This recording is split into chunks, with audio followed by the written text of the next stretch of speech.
On Florida highways, lots of drivers, including myself, telling Local 10 News here they've noticed they're paying a lot more on our highways. So we told our own Hatzo Vela to hit the road and find out why more tolls are getting the green light.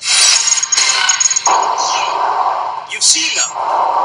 Flashing lights that take your money, not just on the highway, but now on several on-ramps along the 836. It's bad. It's not good. It's not fair.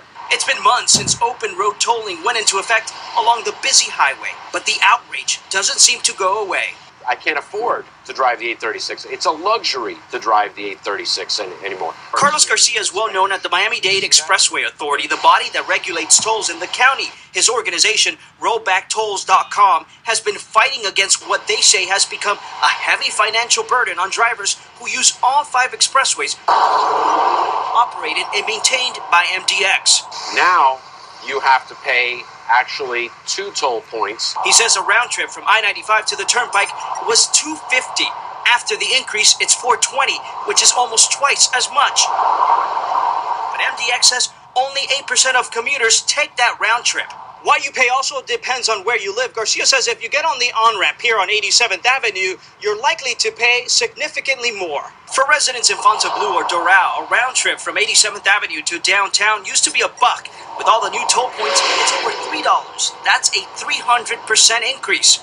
Why am I paying 300% more for the same exact trip?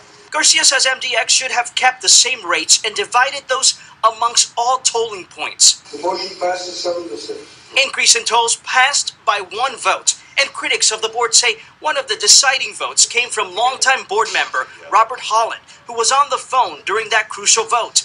Not unusual for Holland, who is one of the worst when it comes to calling into meetings. That's according to MDX attendance records, which also show in his 10-year tenure, Holland wasn't at meetings almost half the time. There's some meetings that I can't attend physically, but we're allowed to appear by phone.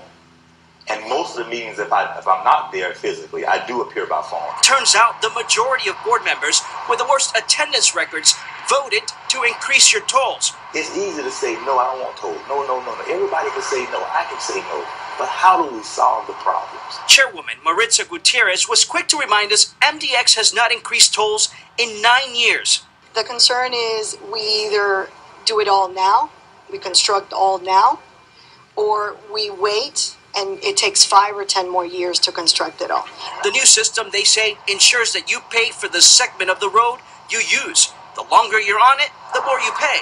This agency had to increase the toll, had to close the system because we don't get any other source of funding from anywhere else. So the money they make on this new system, close to $60 million a year, will repay new projects worth close to $900 million. We're not asking for them to get rid of the tolls. We're saying adjust the tolls. Be fair with us. The board did recently vote for a toll freeze. That means there is no future increase in any of the toll. And if they try, Gutierrez says they'll have to first run it by the Miami-Dade County Commission.